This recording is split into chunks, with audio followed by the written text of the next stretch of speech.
این فردی که اینجا میبینید داداشمه، میخواد بره با یکی. سلام داداش. میخواد وارد رابطه بشه و من اومدم اینجا تستش کنم ببینم چقدر به درد رابطه میخوره، بذارم بره تو رابطه یا زوده.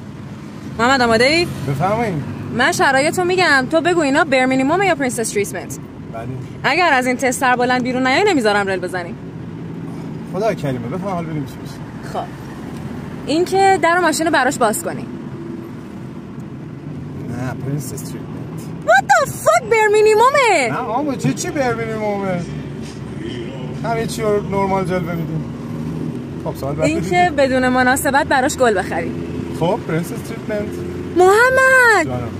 این بیر مینیممه. بدون دلیل من براش گل بگیرم، فرداش هم با بدون دلیل با براش گل بگیرم، پس فردا هم با بدون دلیل گل بگیرم، بعد اگه پس فردا نتونم گل بگیرم میگه گل من کو. اگه مهدی برای من بدون دلیل گل نگیره چی؟ مهدی فرق میکنه با برای تو گل بگیره.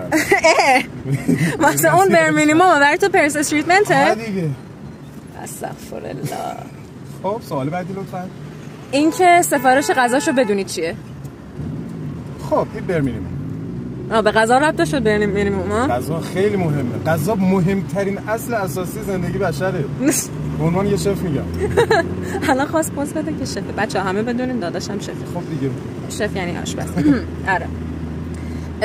این که اگر از یه جایی نمیتونه رد بشه کولش کنی. واقعا این نرماله. یه آدم نرماله. نمیتونه رد شه محمد. نرماله یه آدم. یه آدم مشکل داره. خب یه کاری میکنیم تو این شرایط اگه کردیم اول میریم دکتر مشکلش حل بشه، بعد من دیگه اونجا رو نه.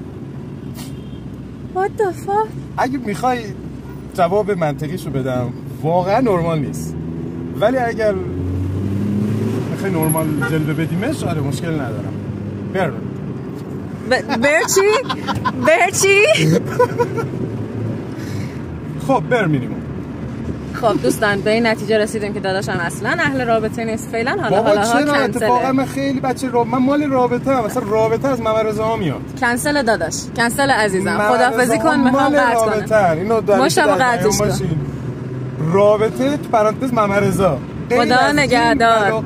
اصلا به درد نمیخوره اون پسر. خدا نگهدار محمد رضا. من بهتون گفتم پسر به ماهی، به خوبی، به خوشتی، شف که هست، ماه که هست، خوش قیافه که هست، خوش تیپ هم که هست دیگه. یه چیز دیگه هم هست.